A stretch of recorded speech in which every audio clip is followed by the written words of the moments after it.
So really what's getting me, and I've said it before, is I don't know who to be more frustrated with, right? The jokers who are trying to pull all this stuff over on us, or these clowns who are letting them get away with it. Okay, really what we're talking about, I guess, is complacency. Okay, the complacency of fools, right? Really what we're seeing is we're seeing a concerted effort against the people, and what the evidence and facts totally support is that it's a multifaceted effort that's intentional, that's driving against the people, and the evidence that supports that is, it's just cursory. All you have to do is look at the evidence, and it's very hard to come to a conclusion that there isn't power pyramid players, okay, low people in high places, angling to get as much power, money, and control as possible before they flip the switch. Okay, and that's one of the things we see is that people aren't engaging themselves on the levels that's necessary to insulate themselves from some of these problems, some of these issues. And hey, if somebody doesn't care if something happens to them, hey, that's on them. But really what we're talking about is self-defense here.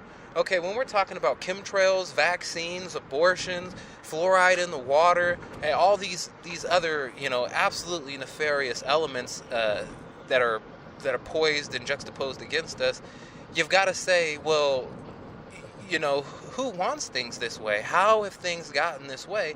And it's because people aren't engaging themselves where we really need them to be. The thing is the left and the right, I understand it's a very divisive paradigm, and you can hardly get anything done in there, because even though there's a lot of power, we the people do have a lot of power, there's more of us than there is of them. We get so caught up and bogged down in what the left right media punditry sort of tells us what to think, and what we should be angry about and what we should just let go. Okay, because ultimately if we're going to need the folks both on the right, on the left, to fight this. But as long as the numbers keep growing where the only thing they're looking at is how to fight the other side and not how to build up their own party or even America, we're going to lose. We're going to lose. And really, I think my idea is that the powers that be, they're not even jockeying for, folks my age or for the generation before mine. I think they're positioning themselves to sort of captivate the minds and imaginations of the current up and coming generation, the young folks. Okay, because for example, let's look at it this way. Majority of people polled about the JFK assassination now understand that JFK was killed as part of a coup d'etat, okay, a plot, all right, a conspiracy, all right. Most people polled, a good majority of people polled believe that, all right. But the problem is, Kennedy happened before even I was born.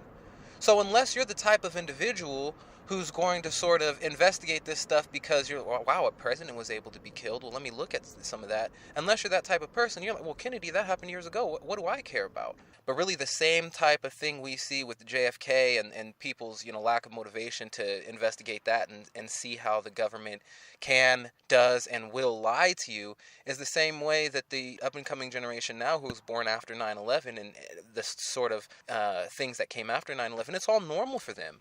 What do they care? So there's bars on their school and facial recognition cameras there, and cops and everything, and it's this new world order sort of totalitarian police state. But that's normal for the kids growing up in this now, and they didn't know like 9/11 was a precedent for some of this stuff. Just like a lot of I didn't know, and a lot of my generation didn't know that JFK was a precedent for a lot of things that we've seen today, and with the loss of life from some of the major wars, and what we see now with the subsequent wars after 9/11, the people growing up now are going to think that this is normal.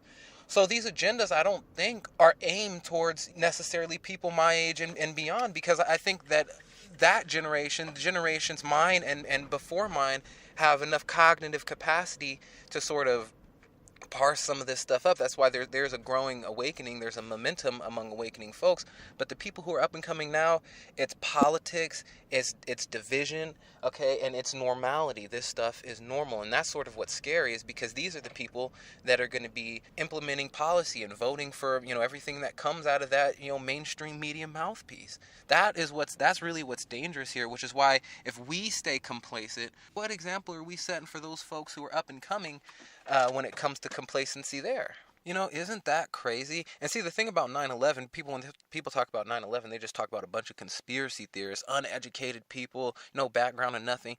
They're absolutely uninformed. It was the victims of the 9/11 families that clamored for the truth. It just like it's the people when they talk about, vaccines, it's the same thing. It's the families and, the parents of children who are either permanently injured or died that are speaking out against some of this stuff. So when we're looking at what the up and coming generation is going to allow, it's not setting a good trend, because I think this stuff is aimed at the younger generations, that when they come up and this stuff is normal, they're setting up everything so when they flip the switch, it's going to be like tissue paper. They're going to I mean, with the martial law scenarios, the executive orders, they're going to do this stuff so they actually have a legal leg to stand on when they start trampling all over our civil liberties and our rights and our freedoms, because they're manufacturing our consent. They're getting us to consent to things that we would naturally say no way to under false impetus, okay? And a lot of times false flags, and they take advantage of our mental malleability after crisis. I think they understand something, okay? Just like when you break down a personality to implant a new one, okay, so to speak, when we're talking about mind control, you break down the base personality so that it opens up like layers of an onion so you can introduce another one. And a lot of times the best way to catalyze that is through trauma. And that's what we saw with 9/11. After 9/11, we were in a complete state of trauma, and they came in to build up the personality of the nation. Okay? So, they gave them the patriotic programming, and that's what we saw, and that's what we see. And we consented to things that we would naturally say no way to. Okay? And that's what we've seen sort of ever since with either false incidents, false precedent, false impetus, or them sort of taking something that might have happened organically and putting a spin on it that's not necessarily kosher, okay, that's not truthful. That's what we see. That's what we're up against. And unfortunately, if we don't, engage, it's going to become normalized. And it's the up and coming generations now that this stuff is aimed at. Okay, because they don't plan stuff in, a few months to a year. They plan stuff in years in advance, 2, 3, 4, 5, 50 years in advance for this stuff to go through. Okay, it sounds incredible, but it's true. Okay, somebody somewhere wants things this way, and there's evidence that shows there's a small group of elite people who are pushing this agenda. All right, this is what this channel is here for, to show you the road signs on the trajectory that we're on.